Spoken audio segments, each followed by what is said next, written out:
On the go? Download the free andrewhogue.com iPhone and Android app, so we'll never be apart.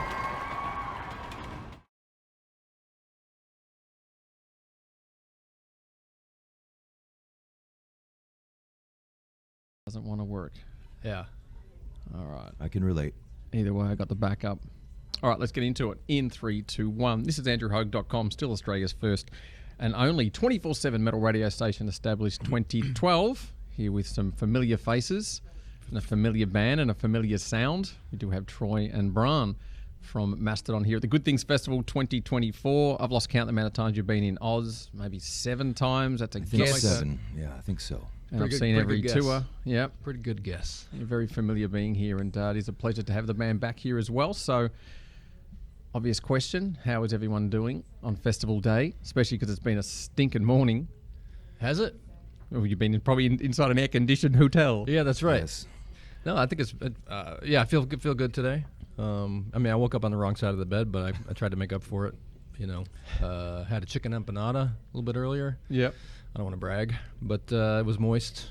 It was juicy. It was very good. And about 4 cups of coffee. So I'm a little bit wired right now. Ready for the so big, if I say the big rock something show. out of line, just give me the wink and I'll take off. You can say whatever the hell you want. It's my station. Go for it. Oh, wonderful. And how about you, Troy? How you feeling? I feel great. I also think it's funny if we said, you know what, how you feel about today's, the festival today, and we're like, not into it, man. It's not excited. Yeah. Not happy to be here. Next question. That'd be such a terrible reflection I'm gonna on go back to the myself hotel. and my bandmates. I'm going to have to go back to the hotel and watch Sky News. But I do feel good. Yeah. We're happy to be here, and our friends from the States, they often say, wow, how do you do that plane flight so long? Not that bad. It's not that bad. But Not the at question and the answer is always, if you've ever been to Australia and you come back and you're offered to go again, you wouldn't say no ever. Exactly. I don't know anyone that's ever said no. So you might not hear it in my voice, but I'm thrilled to be here. It is a privilege. Okay. Now let's talk about music. I did see an interview with the Bill Man about talking about making maybe a straight up punk record because he's got the recording studio. Obviously, the last record was a double album. So what is the vibe at the moment with new Mastodon music? Are we looking at something short, sharp, all over the place, soundscapes? I have no idea. But I'm excited to find out. Yeah, I mean, everything that's been being laid down, people can talk about what they want something to sound like or what they think something's going to sound like, but then you get in there and start doing it, and it just kind of sounds like what it is. I would never say that it was a straight up. I don't think that we would be capable of making an album that was straight up one thing. Yeah. You know what I mean? It's kind of all over the place, and we like to do that. Well, variety. Well, that's why Mastodon sound the way they do, because you can't be categorized. Even on the first records, I was like, what is this? But the good thing is, when you come across those bands, you just accept that that's exactly what it is, whereas everything's trying to be genrefied or put in a pigeonhole, or generally today, a hybrid of maybe 2 bands, and it's just like a mashup. Yeah. Whereas you guys, it's always really, what are we going to get? It's similar to Opeth as well. You kind of keep you guessing because every record, it's kind of, that's to me a true answer to progressive music. Whereas you got bands, we're just a prog band, but they've already labeled themselves as a prog, so they're limited themselves. Whereas musically, you guys expand beyond that, if that makes any sense at all. Absolutely. Yeah, we like to keep it open, keep it, and for ourselves too, so that we don't have to shy away from any kind of, if we find something we like, we just follow it. You know what I mean? And we're not like, oh, sounds too much like this, or that sounds too, for instance, a punk sounding thing. If it presented itself and we enjoyed it and it sounded like us, then we would go for it. But I wouldn't say, hey, this album's going to be a punk album. That's it's not the case. I know. Now, having pretty much the same lineup since 2000, that is completely rare, considering most other bands, one's going to leave eventually. How the hell have you guys managed to keep it together as the original? I think good fortune and luck combined, and I think for the most part, everyone still has that same intention, the same fire, the same desire to create music and make a living by traveling the world, as long as we're allowed to do it. So I think that collectively, the 4 of us still share that. That's the only thing I can really chalk it up to, except for a lot of luck, because I understand that relationships are never, going to be guaranteed. It's very natural to branch off from people, and Yeah. your love and your desires. So it's been pretty amazing for sure, and we recognize that. Yeah. Are you the type of band that when you get off tour, you just go your separate ways and don't talk for 18 months until it's time to write a No, record no, again? Because no, I hear no. about other bands who do that, and it's No. like, damn, I thought there was friendships there, but it only No, connected through it's- music. I mean, it's definitely changed because when we were younger, obviously in our early 20s, we were everybody was working their jobs, and then Yep. we would get together at night and jam and party, rock and roll, go to the bar, stuff like that. But now we have relationships and kids and all the good stuff that happens in people's lives, and so the relationships, there's a lot of love there, but we see each other a lot during the off time as well, because we're always getting together to write, or we're getting together to jam, or I live around the corner from Bill. Yep. And so I see him all the time, and he lives in Florida, but still he's driving up for practice, and we see each other quite a bit. Are there moments where you think, damn, this has been a really good ride in the last 20 years plus? Oh, for sure. Like, There's fuck. been thousands of pinch me moments, and Yep. all the amazingly charmed life that Mastodon has provided for us. I'm forever, ever, ever thankful for all the fans and these guys for being so awesome. Agree. What about you, Troy? Yeah, I Agreed. feel the same way. Yep. Yeah, I think about that all the time because I recognize this isn't just given to you. You're not just, we're so lucky. There is luck involved, but we've worked very hard and we've, maintained that. And you jokingly just said, like, do we come off a tour and take 2, 4, 6, 8 months off with talking from each other? It's like I couldn't even imagine going 2 to 4 months without picking up a guitar or doing something musical. Yeah. And thankfully the others share that, and that desire to like not be stagnant and like let's keep going while it's connected while we're moving forward. I just So, chatted with yeah. Josh from North Lane, and he says they rarely get in the room to jam. They always send stuff to each other, and I'm just thinking, wow, that's just so. I mean, that's kind of common to some bands now, but do you guys? How often do you get in the jam room together as a collective rather than you write? I know everyone's writing separately, but when do you say, "Look, we got to jam on Wednesday or whatever"?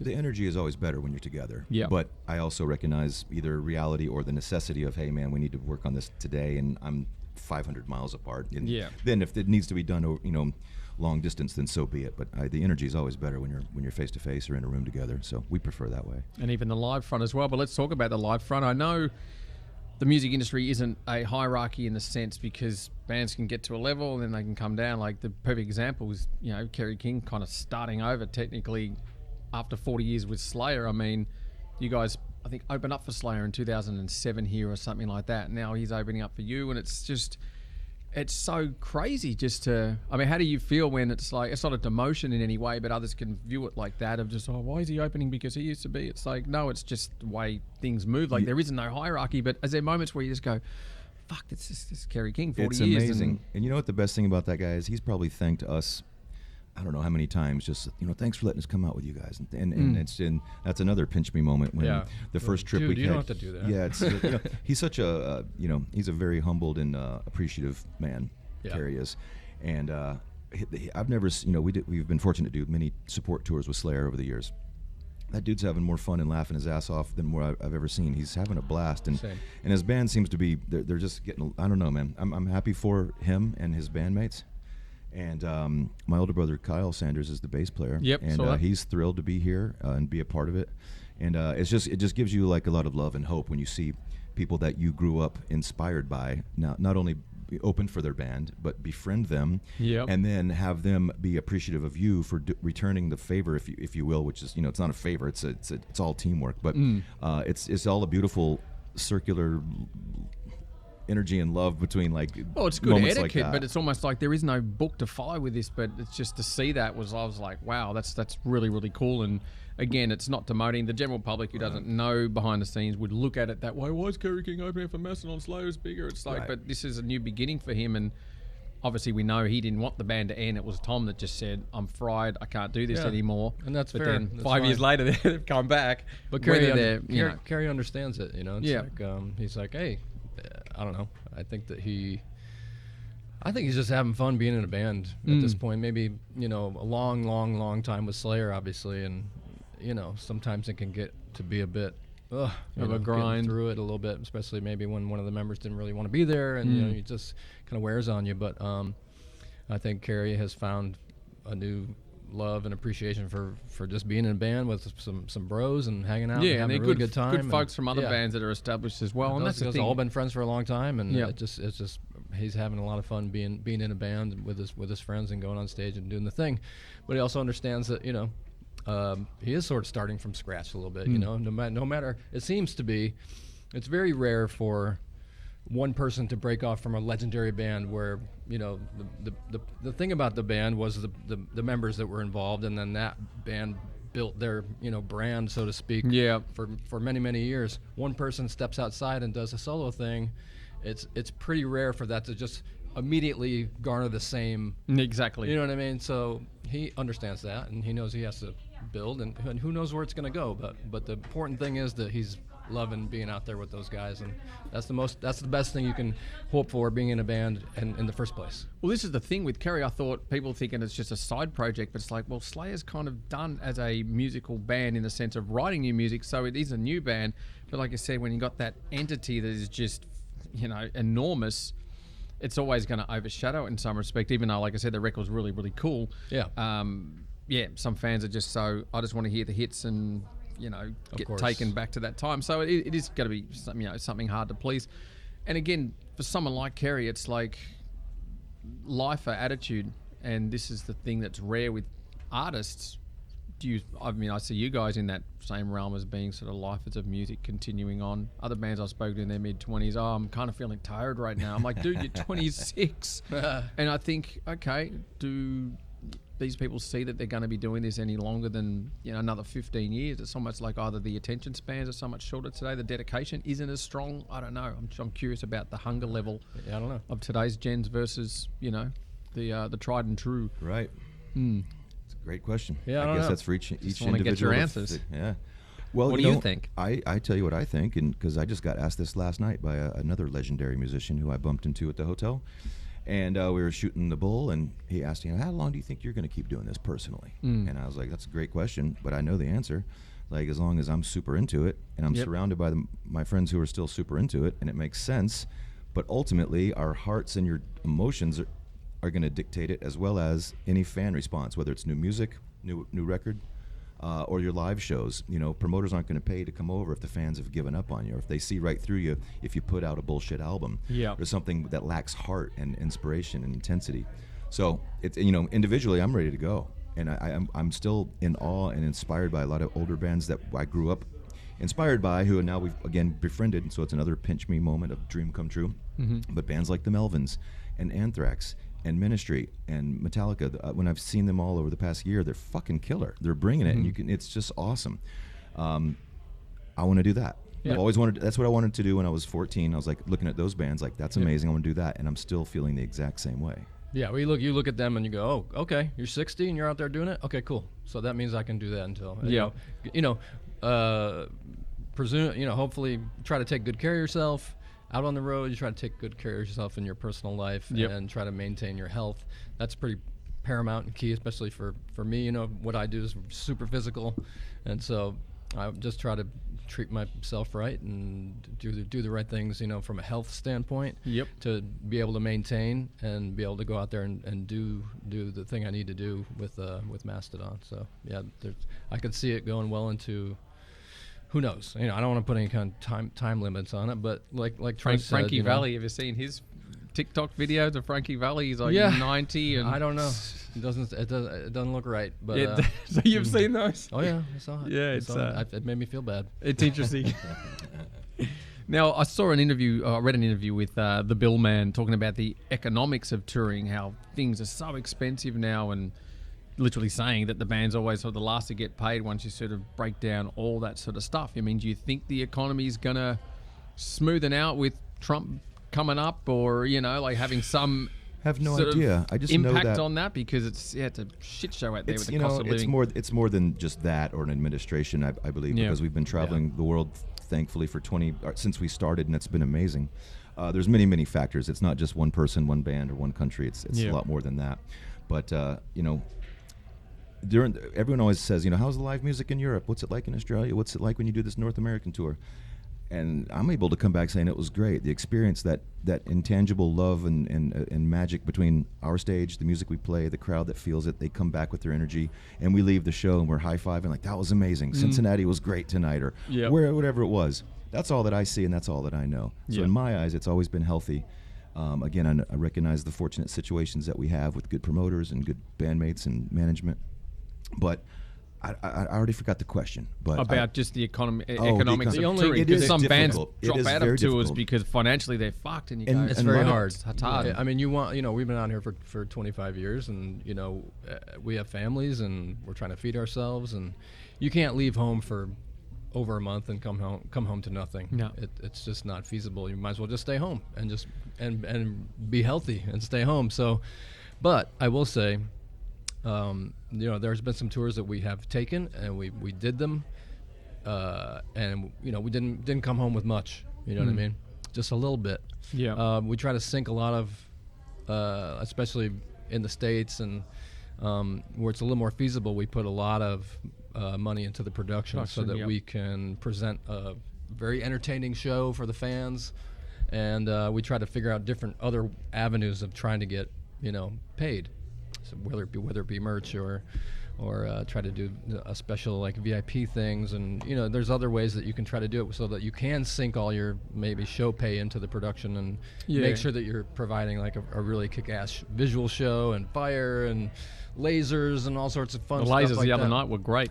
Yeah. Oh, very so that stuff's really expensive, and so we also you trying to go to Europe or something, and it was like maybe just post pandemic, and just prices had skyrocketed. Everything was triple, and it was like, oh, you can go to Europe for a month and a half, but you're going to come home and you'll probably owe money. No. We're like, okay, well, we can't do that. You know what I mean? It's just too difficult. So yeah, there's some challenges, but it seems like things are coming back around and coming back down to earth a little bit from when that happened. But I still think that the world itself is still in a little bit of a recovery phase from that pandemic. 100%. And I think that it's silly to think that that everyone could just pick up where they left off. You know what I mean? It's gonna be a while. So there's some patience, and there's a little bit of a struggle there, but I don't know. We're just happy to be able to walk out on stage and play and be happy and healthy, and if we come home and make $5, so be it. Yeah. You know what I mean? And even with the music industry being what it kind of is on its last legs in some respects, as we knew it to be,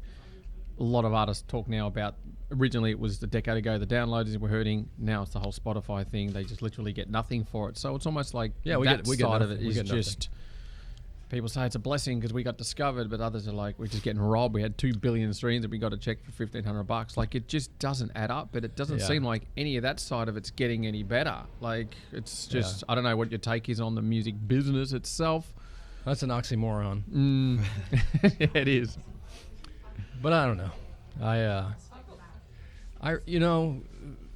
And this is maybe to a detriment to myself, and I'm just not a business-minded human being. You know what I mean? My head's always been in the clouds, and hopefully it stays there, I guess. Yep. I'm always just thinking about cool Mastodon T-shirts, or cool Mastodon song titles, or riffs, or getting together with these guys, and the business part of it will hopefully, like, it sorts itself out. Yeah. You know what I mean? And we have managers and business managers and people like that that also get paid, and they can sort of Do the work heavy on lifting. those finite details. Yep. I'm not like completely blind to it. I do pay attention to it, and I try to get in there and say, hey, this doesn't look right, or blah blah blah.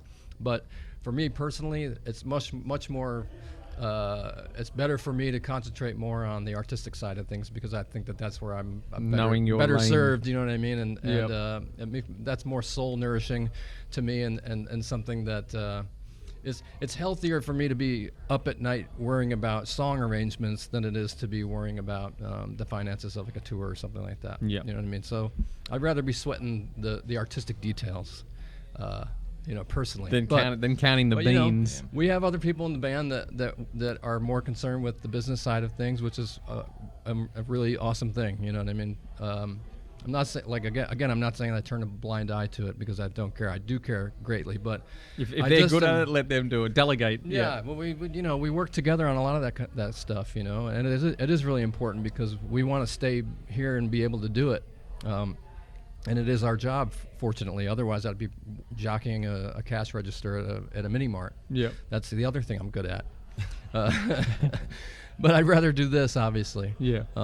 So I haven't got you for long, so talk about a bit of new music. I know you did a collaboration track with Lamb of God for that US tour you did, which was quite unique because I'd never really seen many other bands ever do that. I know Machine has just done it recently as well. So what was the reason behind that? Just to sort of, let's just put a track together because we're about to go on the road. It was actually really cool. It was a really good, unique idea. I was like, that was sort of why, and plus it's kind of celebrate our friendship with those guys and how long we've been friends. I've known them since they were Burn the Priest. I think they recorded the Burn the Priest album at the studio that I lived at in Clinton, Massachusetts when I was in Today's the Day back in '98. And so just knowing them for that long and really never going out and doing a proper Mastodon Lamb of God, which seems like maybe we're a little different stylistically, but we were two sort of underground, almost gutter punk, crusty metal bands that came out of the underground and were playing the VFW halls of the U.S. and playing in people's basements and kitchens, driving around in our vans. And two kind of, American heavy metal success stories, if you will, you know what I mean? Where we did kind of come out of that DIY scene and elevate our bands to where both our bands would have never thought that we would have gone, you know what I mean? To being nominated for several Grammys and, opening for Metallica, Iron Maiden, Black Sabbath, you name it, you know what I mean? And so us getting together to celebrate the 20th anniversaries of those two albums was so paramount for us that we were like, let's do a song, and love Randy and just all those guys are incredible people, and we've just been friends for a long time, so we thought it was the right thing to do. So when writing that track, was it just we'll save this part for another Mastodon song, or it just kind of came together? I mean, it's been that riff's been around since 2006, like the main riff. And so we just sort of retooled it, and then we put another riff on the end, and I was like, man, this song's kind of sounding complete. I think this would be a cool track. I can hear Randy on this on the verses, and then Randy and Troy hooked up and wrote the lyrics and got everything together. Randy came down to Atlanta, came to our studio. Mark and Brent did back and forth on the solos, and ta-da! There it was.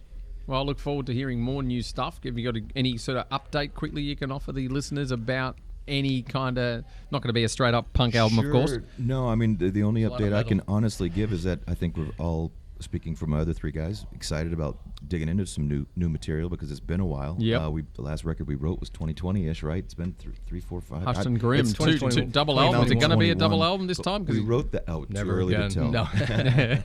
Never. Too long. But I think we're excited to do it, and that's always a good sign because you don't want to force music. We can't do that. Exactly. We'll never do that. Yep. That's really all I can give. What about you? I mean, am I right, Brann? We're just kind of wrapping up this Australian tour. Thankfully, is that we're able to be here. But this is kind of towards the end of our, gigs after since Hushed and Grim came out, and we just did the whole year celebrating Leviathan. So I think that we're feel complete about the Hushed and Grim tour cycle And ready to start and excited fresh. to start the next one. What that is, I have no idea. All right, we look forward to it. Yeah. Thanks again for your time, Troy and Brann. Now I'll get one of you guys each to choose, I guess, one of your favorite Mastodon songs of all time. Just one you just go, fuck, I'm just so glad we wrote that tune. Shit, there's a lot. So glad we wrote. What was it? I'll say it's off of Hushed and Grim. It's a song called More Than I Could Chew. Yep.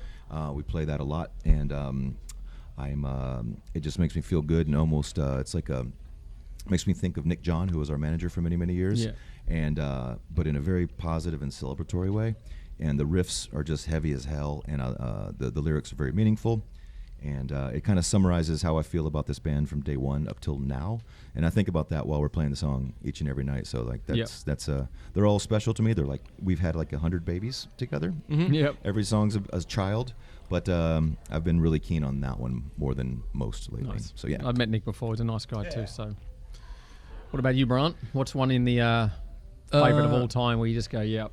I'll say Capillary and Crest. Yep. From Blood Mountain. It was just a wild piece of music that sounds like nobody else, I think. And it was one of those pieces that got, when it was finished and got put together and listened to from top to bottom, it was like, well, that's different.